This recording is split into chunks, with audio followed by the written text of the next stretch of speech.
after I went to that place, Competitive Edge, they assessed everything and they told me upper body, I was fine. I didn't have any imbalances or anything, so luckily in the past I was able to correct that. However, lower body, my hip flexors are too tight. My glutes are too weak. So actually my glutes are too weak, which caused my hip flexors to get tight. And I'm much more quad dominant. So they told me that my torque at my knees is too high compared to my hips. So some people, their knee torque is about equal to their hip torque. It shouldn't be that way, that's my case. Hip torque should be more than knee torque, so it takes a lot of stress off your knees. So the reason why my knees hurt after long runs is because I've got too much stress on my knees. So weak hips, weak glutes, I need to focus on that. It'll take the stress off my knees.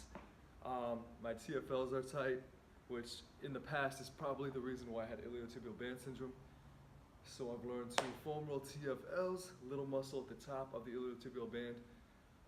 Your iliotibial band, you really can't foam roll because it's a tendon that can withstand up to 1,000 pounds of force. So learn, don't foam roll your iliotibial band, foam roll the muscle it connects to.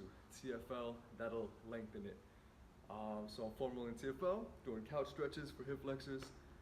They told me not to do ab exercises that involve, because a lot of ab exercises involve your hip flexors. So to avoid that until I return them to their normal length and strengthen my glutes, that's pretty much it. Just isolation exercises for glutes and hamstrings. So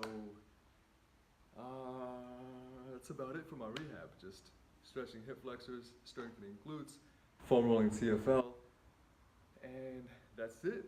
So good news. I know what I have to do to correct my lower cross syndrome and also begin using larger muscles that I'm supposed to be using, so I can finally excel in squats and deadlifts and begin using my posterior chain the way I should. So let's do it.